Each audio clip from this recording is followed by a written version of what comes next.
With so many Bitcoin hardware wallets on the market, how do you know which one is right for you?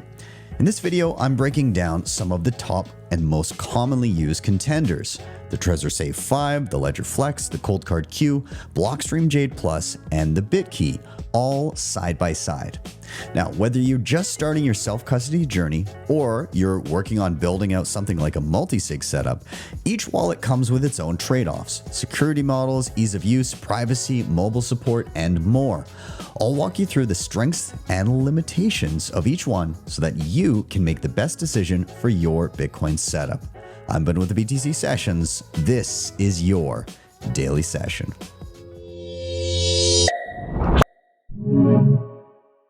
Now, I want to start off this video by emphasizing that everybody's going to have their own personal preferences when it comes to their Bitcoin setup and thus their hardware.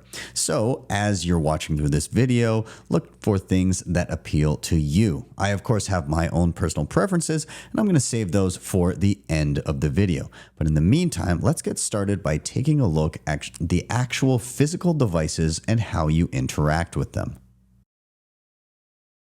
All right, so taking a look at these devices, I'm going to start here with the Trezor Safe 5. It looks like so. And this front screen is actually a touch screen. So all your interface will be through that.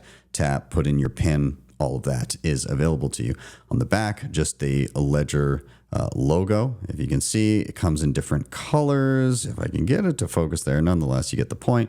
On the side, there is a micro SD card slot right here. And then, of course, on the bottom, there's your USB-C cable to plug it in so that you can interact with it via whatever app you've decided to pair it with. And that's pretty much it for the interface or the device of the Trezor Safe 5. Up next, we're going to take a look at the layout of the Ledger Flex. It looks like so.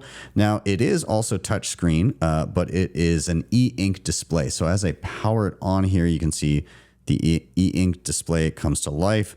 No color there or anything, but again, same interactivity. I can tap and it'll pick up my gestures. Now, in terms of any other additional interface on this device and buttons, the side button here, right over here, that's to power it on and off. And then on the other side, there is a USB-C to either plug it in or power the device because it is battery powered, whereas this device needs to be plugged in to be turned on. There's no onboard battery. Okay, moving on here. Let's take a look at the Blockstream Jade. And so the Blockstream Jade looks like so. So it's got a nice shiny screen here. It is not a touch screen though. And let's take a look at just a few of the buttons. On the bottom is the power button. I'm going to hold that to turn it on so you can take a look at what it looks like when it's powered on there. There we go. Okay. There is one big button on the front here, and this is to make your selections. Up top, there's navigation with two buttons, 1, 2, 1, 2, to move from side to side with the menus. And then in terms of anything else, there is a USB-C on the side, again, for either plugging in and interfacing with the app you're pairing it with, or for charging, because this one does indeed have an onboard battery as well. Moving on, let's take a look at the Coldcard Q. Now, there's a lot to be seen on the Coldcard Q, lots of buttons. There's a full keyboard on the front, power buttons, enter and cancel, up and down, side to side navigation, whole bunch of stuff there. So full keyboard, lots of different buttons. Up top, you have your QR code scanner. So that's one of the features of it we'll get into in a little bit. On the bottom, you have your USB-C port, and this would be used for power if you're deciding to plug it in. It'll also be used for interacting with the device if you're opting to use a cable and plug it into a computer that way, though that's not the only option. We also have along the side, kind of hard to see, but there are two micro SD card slots here for interacting with it that way, which we'll deal with soon as well. On the back, you can see the port for your AAA batteries. So your AAA batteries are what's powering this device if it's not plugged in. And also within the battery port, again, hard to see, but along the side here, these two little slots for storage for your micro SD cards if you want to have some on board and ready to go at all times. So I think that's pretty much it for the Q, the main screen. I'll just power it on for a second so you can take a look as well. So as the screen comes to life, you can see it lights up there, and you can then put in your PIN and begin interacting with the device.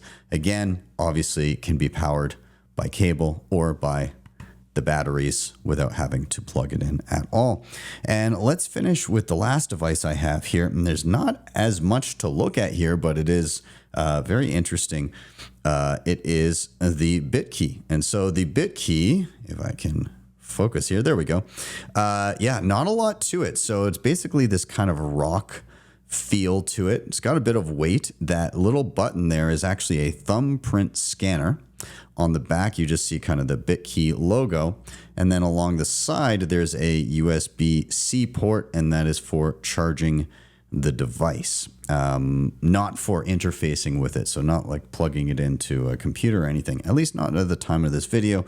I don't know if that will change. I'm not sure if this can be used as a data port, but currently that's not the way it is used. So yeah, not a whole lot to describe here, just a fingerprint scanner, USB-C port, and a bit of a rock to hold.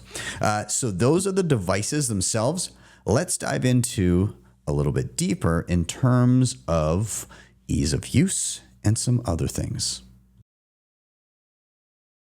All right, let's go one by one through these devices and figure out which is desktop and mobile friendly. Starting with the Trezor Safe 5, I'm going to say that this is primarily desktop friendly. And the reason I say primarily is because I have seen instances where you can plug Trezors into Android phones. So that is a possibility with some interfaces. I think I've seen it with a couple different options. I could be mistaken on this particular model, but I have seen instances of Trezor on Android mobile. But I'd say this is primarily just a desktop use device at the time of this video.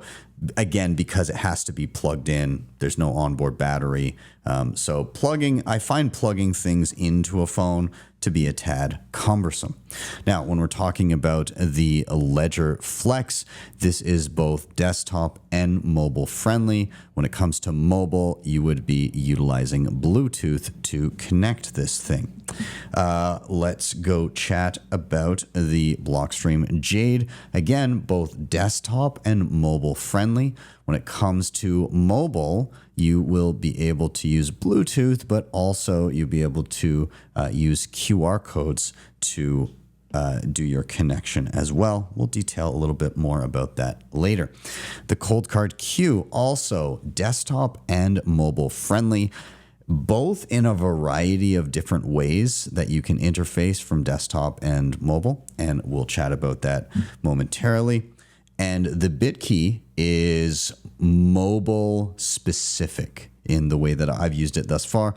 Maybe that might change in the future, but this device seems to be designed specifically for use with your phone. Okay, so there we have it. Let's move on to our next point.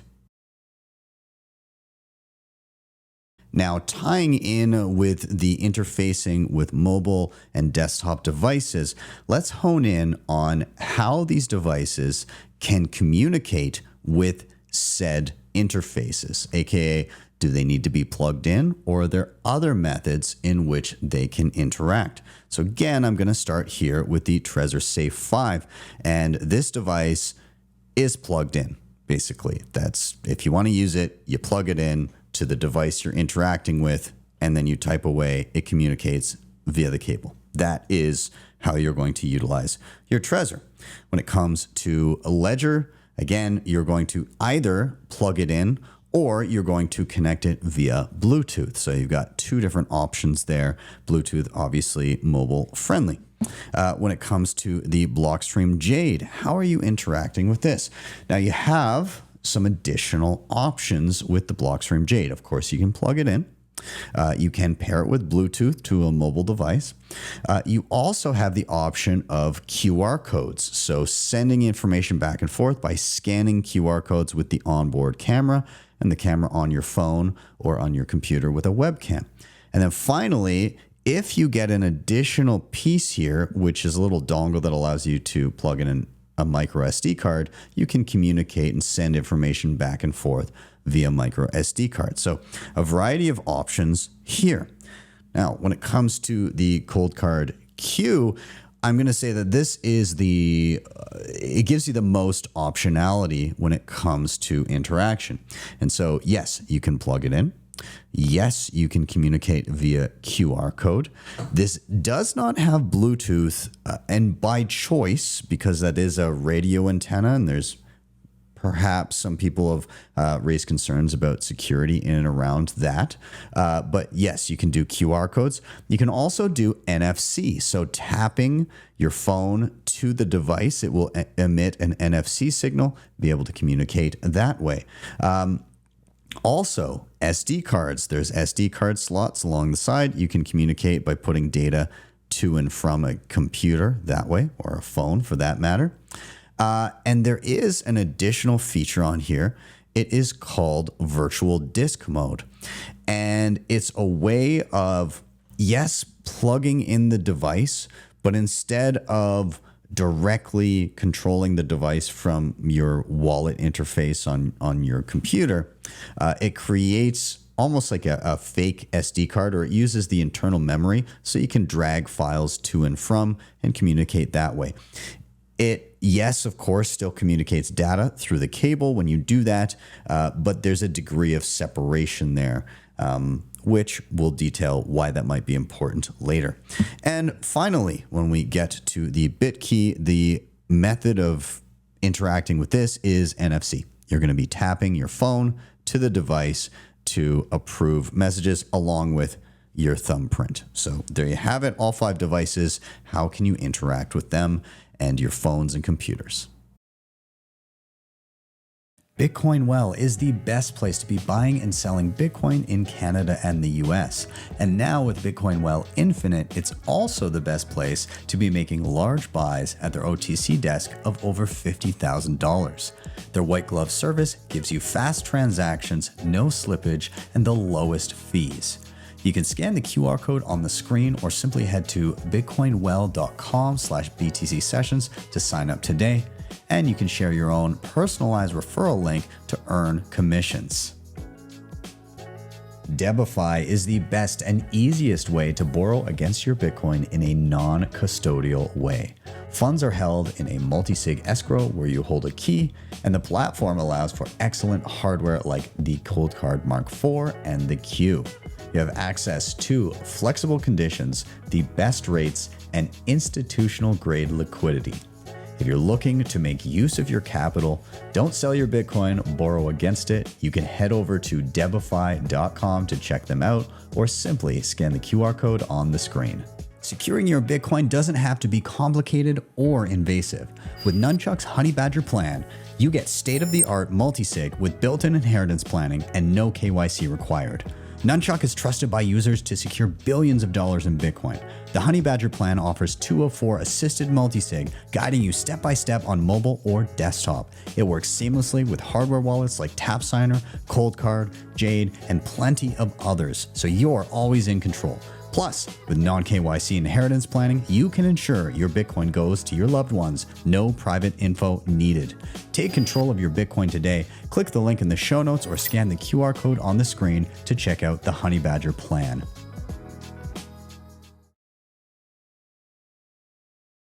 Now here I want to talk about if these devices have proprietary software, aka do they have an app that pairs with the device? Do you have to use said app? And then outside of those apps, if they exist, does it pair with other optional applications that you could migrate to instead? It's important to note that some people will have a preference that you do not have to use proprietary software at any point during the setup. While they may be convenient to use and catered specifically to the device, there will be some people that would prefer to have that optionality out the gate so that they can go directly to the software that they want to use with their device and then stick with that the whole time rather than flitting between different ones depending on where you are in the setup. So let's take a look at each device and determine what you can and cannot do with it when it comes to software. So starting with the Trezor Safe 5, to initialize this device, you are likely going to be using the Trezor Suite application on your computer. This is their proprietary software that they've set up to work specifically with this device. Once you have used that to set up the device, then it is easy to migrate to other desktop software like Sparrow Wallet is a great option. But when you want to update the firmware, you're likely going to be navigating back to Trezor Suite and utilizing that to update to the latest software when it comes out. So you do have the freedom to use other applications, but at some point or another, you're going to be migrating back to Trezor Suite. When it comes to Ledger, once again, you're going to be using their proprietary software, which is Ledger Live. And that's how you're going to set up the device, initialize it, and it's also going to be how you do firmware updates. You can stick with that software, or you can migrate over to, again, other options like perhaps Sparrow Wallet and a host of other options on desktop. I believe on mobile as well, you can use software like Blockstream Green and some other options that support Bluetooth connectivity. When it comes to the Blockstream Jade, this has shifted over time how you would utilize this depending on your preferences. Before, you would have to use Blockstream Green to initialize and set up and update the firmware and all of that, and then migrate as you please. But they have added the option to use a micro SD card and pull the firmware update directly onto the device without having to use Blockstream Green. I want to give a tip of my hat to that because they are implementing more and more upgrades and changes in and around that type of stuff as time goes on. I was happy to see that implemented. Now, with the Coldcard Q, this is the lone entry here that does not have proprietary software. There is no Coldcard app, and that is very much on purpose.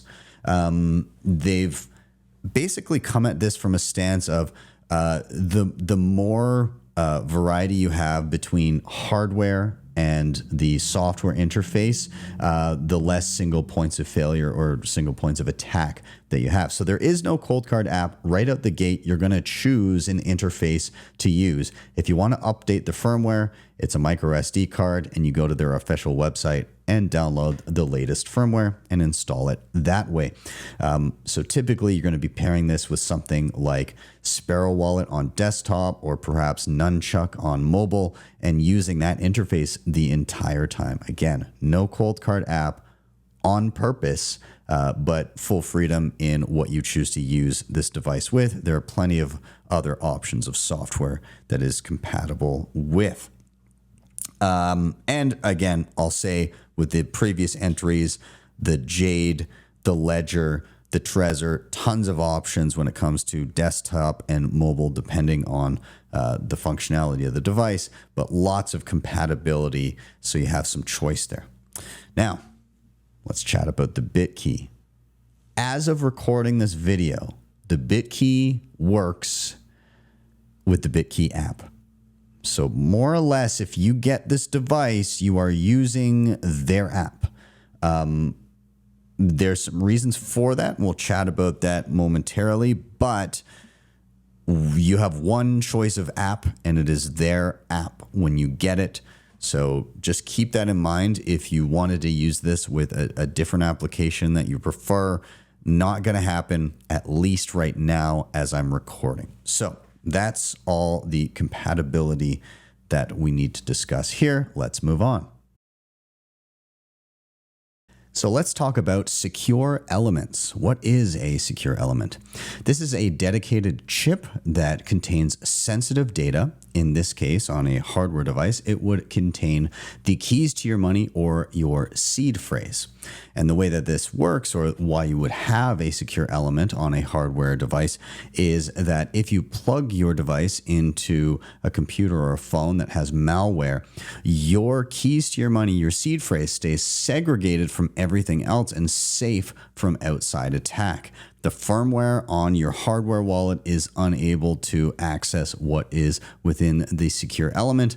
When you go to sign a transaction, the secure element approves the transaction but never shares key material with the rest of the device, let alone anything it is plugged into. So it is designed to keep your keys segregated, again, and safe from everything else, even if malware is present. Now, the trade-off here, obviously, is that secure elements, these are like black boxes. They are proprietary. They often involve NDAs for the hardware companies to sign, and they are closed. So you can't audit what they are doing. But nonetheless, it has become kind of best practice to implement some form of this, because otherwise, especially physically, devices could be susceptible to attack if somebody gets a hold of the device and there is no secure element involved. So with these devices here, which ones have secure elements and which ones do not? Starting with the Trezor Safe 5. Now, with this device and the other most recent one, the Safe 3, they have now implemented secure elements in their devices, whereas prior versions, they have not been present. So this is a new thing for their latest line of products. And yes, indeed, they do have a secure element. Now, the Ledger itself, Ledger products have always had secure elements present in them, and the Flex is no different. When it comes to the Blockstream Jade, it does not have a secure element. They've gone a different route. They've done, I believe, what they're referring to as a virtual secure element. And what this is, it's actually a key server that holds an encryption key, decryption key. And so the way it works is when you're utilizing your Jade, and you put in your PIN, it pings a server, gives a decryption key, and is able to then decrypt your seed for you to be able to sign. So it functions as a quasi-secure element, but you are reliant on their servers in that instance. When it comes to the Coldcard Q, it actually has a dual secure element system there. So yes, not one, but two secure elements on this device. And when it comes to the Bitkey, yes, indeed, it does have a secure element present on board. Now, what about open source? What does open source mean, and why is it important, and which devices are open source? Open source means that everything, other than, of course, a secure element if it is present, means everything, all of the code base is open and auditable for anybody to go in and see how the device works. To be fully open source also means that anybody can use the code as they please, including for commercial use. So there's going to be some nuance here because some of the licensing around different things can vary. So let's start with Trezor. Trezor is fully open source. Everything apart from the secure element itself can be fully audited, replicated, forked, however one sees fit. Ledger, not open source. I will say that elements of some of the software are open source. So like you install apps for, like the Bitcoin app or whatever to utilize on this device. Some of those applications are open source and some other elements, but like the important stuff, like the firmware and how it interacts with the secure element and all that, that is not open source. So you get a little bit of trust me, bro, when it comes to Ledger. When it comes to the Blockstream Jade, once again, fully open source, nothing to worry about there. With the Coldcard Q. Now, this is where some nuance comes in. All of the source code is verifiable, can be audited. You can look and read and verify that the device and the firmware is doing what they promised to do. You can also use the code. You can fork it. You can do whatever. The only thing that varies in terms of open source here is that you cannot use it for commercial use. So you can't take the code base of the Coldcard Q and then fork it and then go sell a product based on their code base. So if that is a priority to you, then maybe this is not for you. But if you are just looking for the verifiability and you want eyeballs on the code so that you know that this device is doing what it's supposed to do, then this ticks the boxes for you. And when it comes to the Bitkey, once again, open source and verifiable as well. Let's chat air gapping. What is an air gapped hardware device? So air gapping means that you can utilize your hardware device with a computer or with a phone without ever actually having to directly plug in the device to your interface. Now, why might somebody want this? Well, air gapping, there's some marginal security advantages to this, namely in that when you plug in a device and you use an interface on a phone or a computer in order to execute a transaction, you're giving some control of that third-party software to be able to control and command your device, your hardware wallet, to do something. So you plug it in on your software, you say, I want to do a transaction and send it, and it will send a signal to the hardware device to wake up and start doing stuff. And then, of course, you confirm what you want to do on the device afterwards. But some people are uncomfortable with handing over that control, and they want to be more manual and intentional with what they do. And this is where things like NFC or QR codes or SD cards can come into play. So which of these devices can be air gapped? Trezor cannot. It's required to be plugged in. Ledger also cannot. And I want to specify here because you can do it without plugging it in, but Bluetooth is a different beast from things like SD cards, NFC, and QR codes. Bluetooth is, again, a direct connection where the device, like your computer or your phone, can actually command this device to take action, to do things. And so that would not be a true air gap. The Blockstream Jade can be air gapped. Now, again, it does have Bluetooth, so that wouldn't tick the box of air gap, but you can actually fully air gap this via QR code and SD card, though I haven't tried SD card myself yet, but you can air gap it both methods, I believe. Coldcard Q, yes, by design, it is air gapped by default as well. So you have QR code as an option, you have NFC as an option, and you have SD card as an option, all different ways to air gap this device.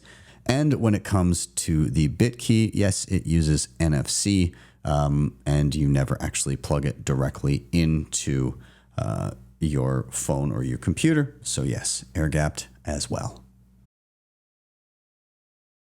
Is the device Bitcoin only, and why might somebody want that? Well, the main reason somebody may lean towards Bitcoin only devices, I'd say there's actually a couple, but number one would be with more complexity comes more potential attack vectors. When you're writing code and you're writing support for all of these different coins and other cryptocurrencies and everything like that, you could potentially be opening up additional threats, threat models that you might not anticipate. And the other aspect of this is that there's an opportunity cost to trying to support every other coin under the sun. And oftentimes your Bitcoin experience can be deprecated because man hours have been dedicated to supporting all of these other coins and speculative assets, as opposed to making sure that the latest and greatest in Bitcoin and all of its functionality is available for you on the device. So Bitcoin only, what do we have here? This Trezor in particular is Bitcoin only, meaning that it ships with Bitcoin only firmware. You will not be using any sort of other cryptocurrencies on this. Now, caveat, Trezor does also create a device that allows for all different types of cryptocurrencies. You can migrate to Bitcoin only firmware on those ones as well. But yeah, this is the Bitcoin only native device. Ledger. It's everything under the sun. Now, they often say, well, you can just download the Bitcoin app and you don't have to add apps for the other currencies. But the fact remains that this device is specifically designed to be able to support everything. The firmware allows for it. And so if the support is there, then the potential attack vectors are there as well. So is this multi-coin or is it Bitcoin only? It is very decidedly multi-coin, and there's not really any way around that.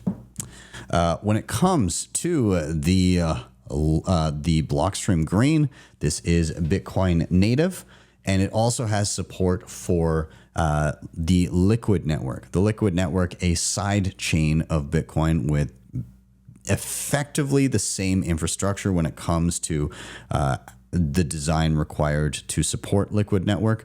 But either way, yes, I would classify this as Bitcoin only. You're not going to be using altcoins with this. And of course, you have the option for Liquid Bitcoin as well. Coldcard, very much Bitcoin only. No variance on that. Just straight up Bitcoin only, designed from the ground up. No ands, ifs, or buts about it. And the Bitkey, also Bitcoin only, no support for altcoins or anything like that. So I'd say the only variance here is pretty much the Ledger, all kinds of support for all kinds of coins. The Trezor, support for altcoins if you get that version, and you can still migrate to Bitcoin only firmware on those devices if you prefer. Let's chat firmware upgrades. How do you upgrade to the latest version of the software that is running on the device? Well, with the Trezor, you're going to be doing that through Trezor Suite, their proprietary app. When it comes to Ledger, it's pretty much the same story. Proprietary app, plug it in and go. When it comes to the Blockstream Jade, you can now air gap that and just get it from their website with an SD card, or you can do it through Blockstream Green. So you have some choice there. With the Coldcard Q, an SD card, and a download from their dedicated website. So it's all done air gapped via SD card. And when it comes to the Bitkey, you're going to do it again via the proprietary Bitkey app and link it with your phone.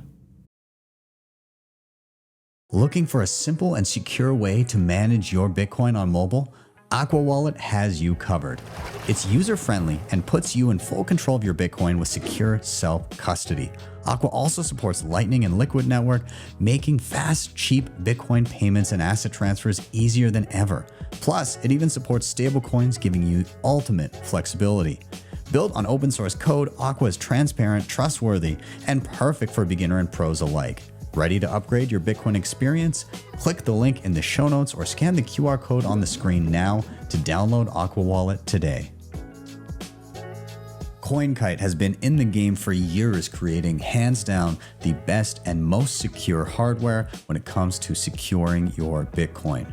The Coldcard Q is an absolute powerhouse and my daily driver, and it's ideal for newcomers and advanced users alike. The Tap Signer gives you a low-cost, user-friendly option for those just getting started or for convenience when traveling. You can head to coinkite.com and use code BTC Sessions for discounts, or simply scan the QR code on the screen to get started right away.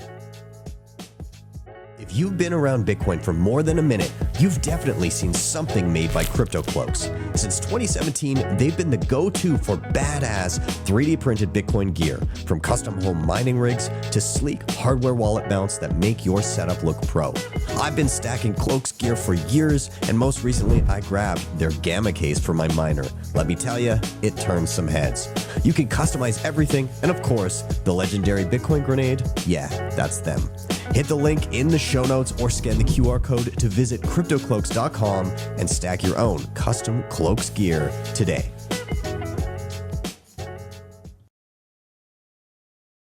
Let's chat ease of use. How easy is it to onboard and utilize these devices? And for the purposes of this video, I'm going to, if there's a proprietary app, I'm going to default assume that we are using that. If there's not, then we'll get to that when we get to that. So the Trezor, in terms of ease of use for the Trezor, I think Trezor Suite and the device itself with pretty simple interface and touch screen it walks you through, basically handholds you. And so I'd say this is on the easier end of the spectrum to use, very simplistic, and not too much confusion when setting things up. The Ledger, I'm going to say with this one, it's designed to be easy, but I will say that when I made a tutorial on it, I actually did run into some confusion. Like, what do I need? What apps do I need to install? What's the order of operations? Now, the Ledger Live app is designed to kind of walk you through those things, but I also think because you have to download an app for every single coin, and then there's some other, not that I'm downloading a whole bunch of apps for coins, I'm just saying because of the app ecosystem with the device, and there's different apps that also work for Bitcoin in different ways, it can get a little bit funky. And so, yeah, I ran into some, some things where I wasn't quite sure why something was installing or why it wasn't. Some of the account systems can be sometimes a little confusing. So I'm going to say that it's meant to be easy, but to me, I feel like especially an average user could get a little bit confused sometimes. Let's chat Blockstream Jade. Ease of use. Pairing it with Blockstream Green, which is, again, the Jade is created by Blockstream. So pairing it with their native app, I'm going to say this is kind of middle of the road. When you use it plugged in to a computer with Blockstream Green, that is going to be your easiest experience. It will pretty much walk you through and tell you what to do. You may have a couple odd questions here and there. I'm going to say it's easier than the Ledger to set up in terms of what do I do next, and Green walking you through it. There's not as many kind of screw-ups that can happen. You're not having to do all these different software things and add apps and all that. So not as easy as the Trezor, not as many headaches as the Ledger. Okay, the Coldcard Q. Now this one is a little bit harder to outline in terms of ease of use, and the reason why is there's no native app. And so the first thing that you're going to do, other than setting up the device with a seed phrase, which in and of itself isn't too difficult because it just tells you what to do on the screen here, then pairing it with an app, you're going to have to choose which app you want to pair it with. And so I'd say the biggest thing is familiarity with the menus and not letting yourself get distracted by the plethora of features that are on here. And so if you can kind of step back and say, what's the thing that I want to do? I want to pair this with an app. Then you can, in a few steps, get it paired. But the familiarity with some of the menus can take a little bit just to get used to, and then the other half of it is what app are you using, because every interface is going to be a little bit different. If you're using Nunchuck versus using Sparrow, you're going to have a different experience with pairing those things together and being able to send and receive transactions. So it's going to be kind of dependent on the interface that you use. What I will say is if you're looking for the simplest experience, I'd say the easiest way that I've found is plug it into a computer, download Sparrow Wallet, and just say, I want to do a new wallet, and choose Coldcard. And it'll pretty much just walk you through everything that you need to do.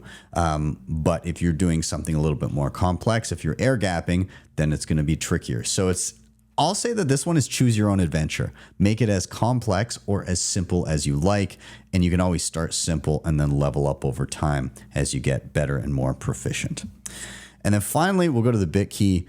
I mean, I'll be honest, the setup for this was the easiest damn thing. It's pretty much like tap it to your phone, put your thumbprint on here. There's a couple little steps and then it's pretty much done.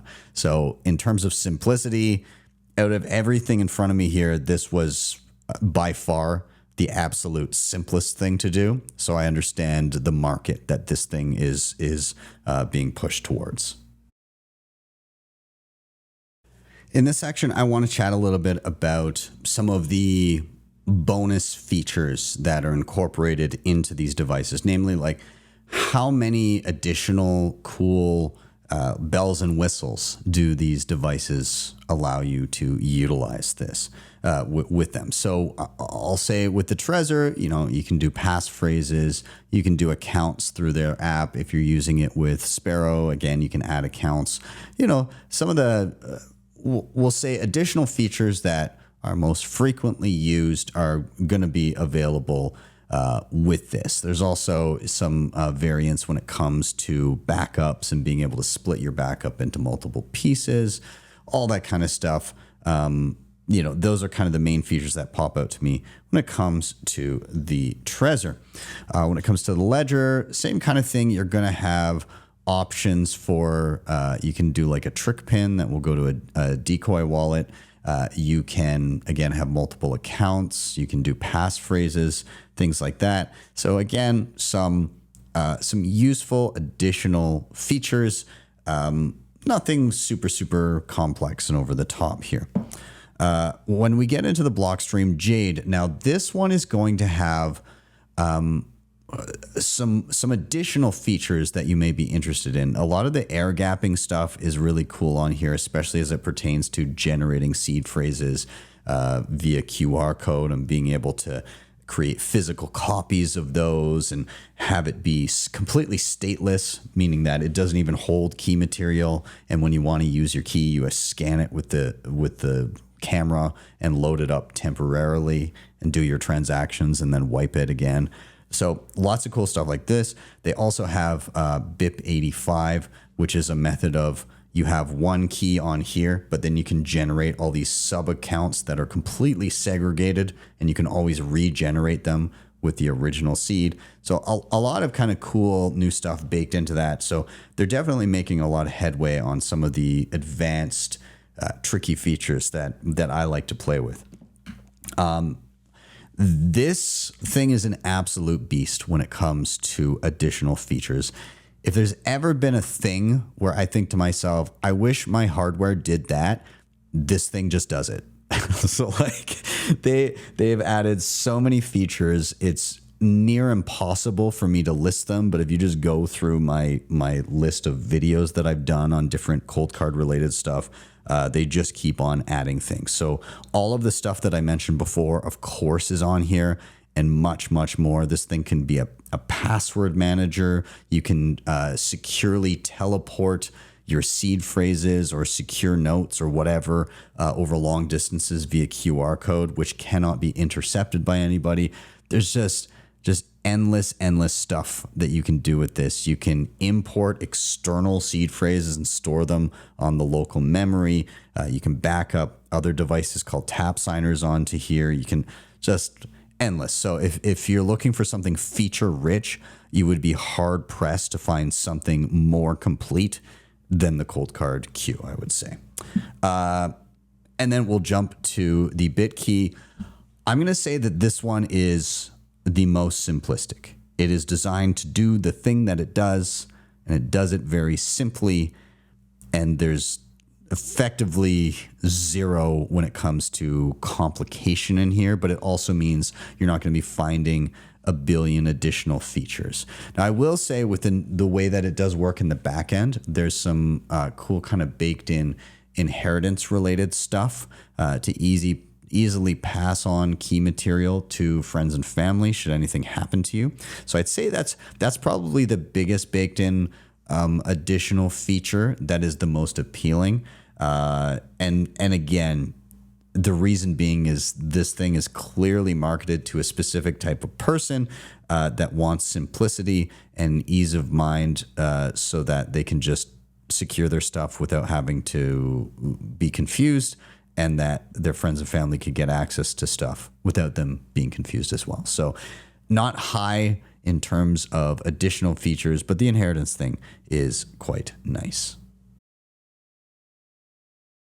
And here I'm going to try to be as diplomatic as possible, but let's go through my list of kind of the biggest gripes that I have with each device. When it comes to the Trezor, my old biggest gripe was there's no secure element, and that was kind of the biggest detractor for me. I'd say now the biggest thing is that it has to be tethered to a computer. You've got your cable to plug it in. It's not super mobile friendly.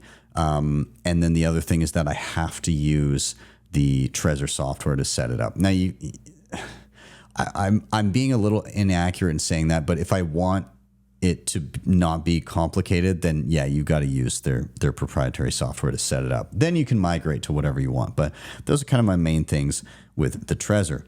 Now with the Ledger, I'm going to say, well, closed source, not a fan of that.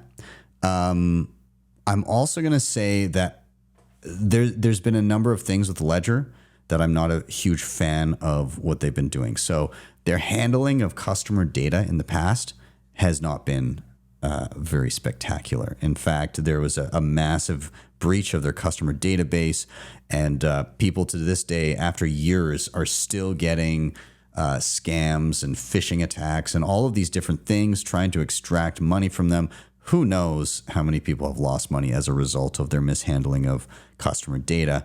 And beyond that, they also rolled out something called Ledger Recover. This is a software service where they basically take the keys to your money and split it into pieces and upload it to the cloud.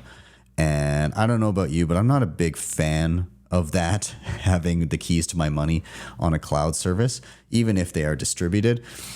When interviewed, the CEO said that if they were subject to a request from law enforcement, they would, of course, have to comply and dish out the key material, which means that, a well-executed social engineering attack could extract the same information. So not a fan of that. And, of course, that is an opt-in service, but how do you tell if your device is not actually doing that in the background? And yeah, you kind of can't because it's closed source. So a number of things with the Ledger, I would say, but those are kind of the highlights of my gripes there. When it comes to the Blockstream Jade, I'm going to say again, easiest way to use this thing is plugged in using Blockstream Green on desktop. That's been my best experience. I've had mixed results when it comes to the Bluetooth. Sometimes the connectivity, depending on the type of phone that you have, can be sometimes finicky for me. I will say that the camera compared to the previous model is much improved. It could be better, but it definitely, at least it works more often than not now. The design of the device is also nicer than the previous model. I'm glad they have the buttons up top instead of the old roller that they used to have. And then I'll say when air gapping, we'll call it the remote secure element or the key server that they have. It used to have a lot of QR codes you had to scan, and it was a bit of a pain. It's easier now.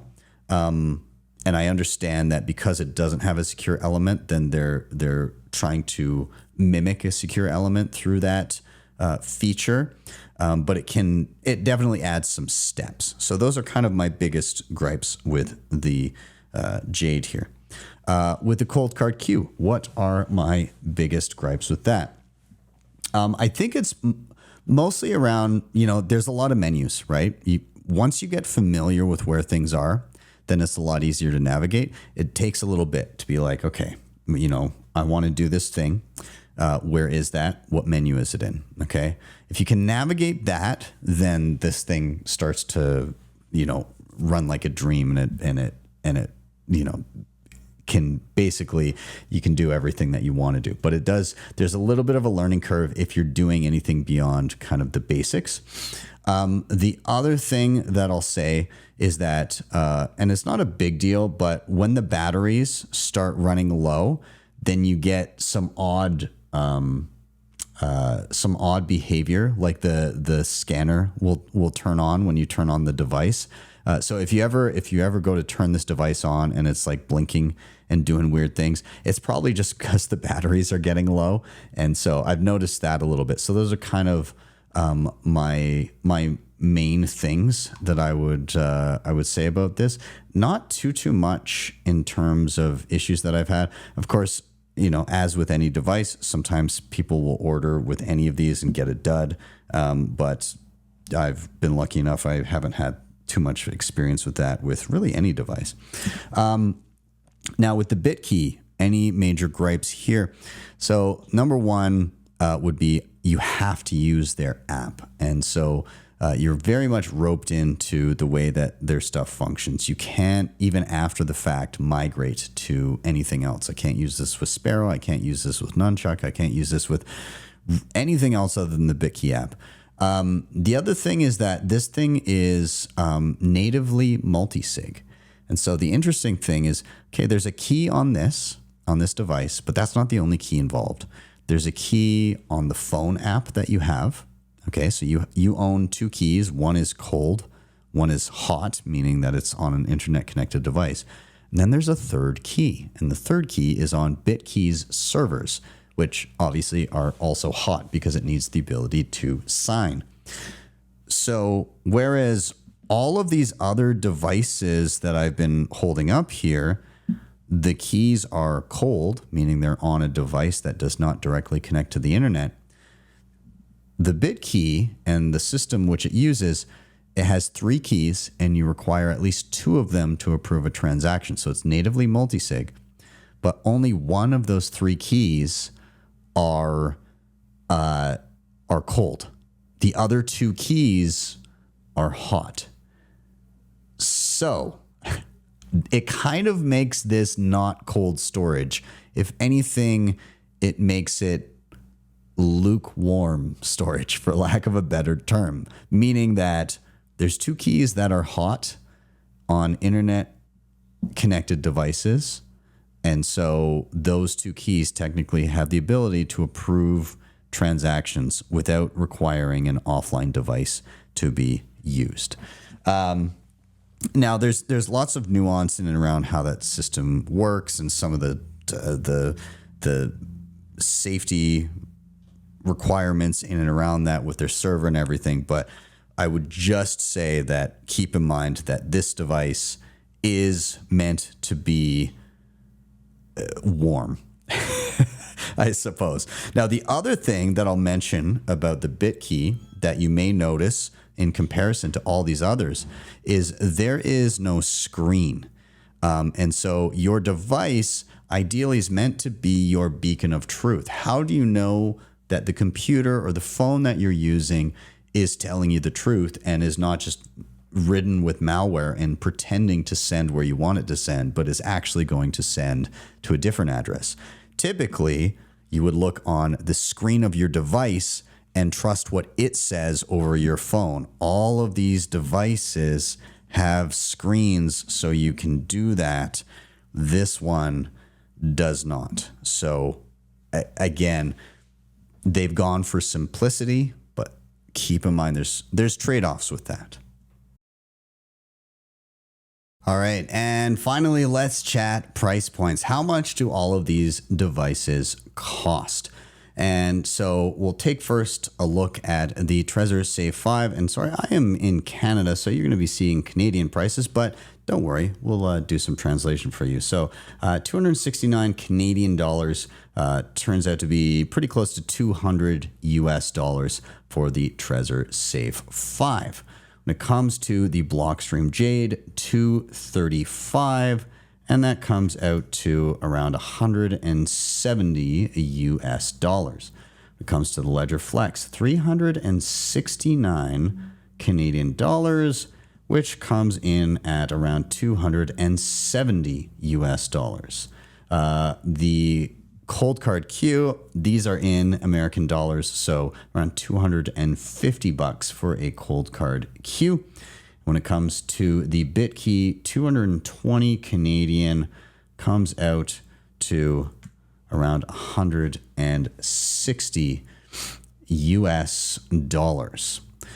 So again, at the high end, you've got your ledger, and at the low end, you've got kind of your, you've got your Blockstream Jade, and you've got your Bitkey kind of on that lower end. And finally, what is my day-to-day device that I always use? And I'm going to add a caveat to this, but I'm also going to defend my day-to-day choice despite the caveat. So this channel, of course, is sponsored by CoinKite, who are the makers of the Coldcard. But what I want to mention is that the reason CoinKite is a sponsor of this show is because I used their products so much that I went to them and asked them to sponsor me. And so when I say that this is my day-to-day device and my favorite piece of hardware, I put some weight behind that. And this is the thing that I use. I do use the Tap Signer, which is another product that they make just as kind of more like travel and ease of use for medium amounts. But like when it comes to long-term savings and anything of importance, I'm using a Coldcard. And there's an intentional reason behind that. And it's just, this thing is so fully featured and for me has been so reliable. And typically I'm pairing it with the two wallets that I have been mentioning a bunch, but Sparrow Wallet on desktop is my go-to. And then on the go, I'll usually be using Nunchuck. But yeah, this by far is my go-to. And when it comes to my least favorite, and I'm not trying to be a jerk here about it, but when it comes to my least favorite, honestly, the Ledger, a mix of kind of how the company has handled itself over the past number of years, but also just in general, the hardware, the non-open source, the support for literally every coin under the sun. I just, it does not appeal to me. And it's funny to note that that the most expensive device is basically is more expensive than the second most expensive device, which is my favorite. So my least favorite is like one of the most expensive ones, but my most favorite is the other most expensive one. So take that for what it is. Either way, I'm a huge Coldcard fan, but that being said, if you're watching this and you're saying like, well, how do I trust you to make that decision? You shouldn't trust me to make that decision. You should take a listen to everything that I've laid out here, and based on your personal preferences and going out and checking out other videos, go through and decide what works best for you. I've made a dedicated video on every single device that I've talked about here in terms of setup, tutorial, and everything. You can go through all of them, and then you can kind of decide from there. And you can also look to other content creators that have covered hardware as well. But my vote's for the Coldcard. If I had to choose a second place, I'm putting myself on the spot here, what would it be?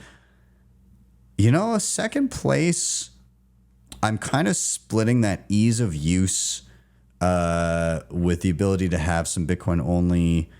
I'm going to have to do the Trezor Safe 5 because it has a secure element. The Bitcoin only version is the one I'm specifically referring to. But yeah, I think maybe this. It's tough because I think the Jade does a good job as well. The Bitkey is not marketed to somebody like me. That's a bit more of a power user. But yeah, I'd say the Trezor Safe 5 would be my second place. The Ledger, my last place. Anyways, you take that for what it is. Thank you guys so much for watching. As always, please do like, subscribe, share, all those things. They help a ton. If you want the full videos on every single one of these devices so that you can learn how to set them up and use them, check in the show notes down below.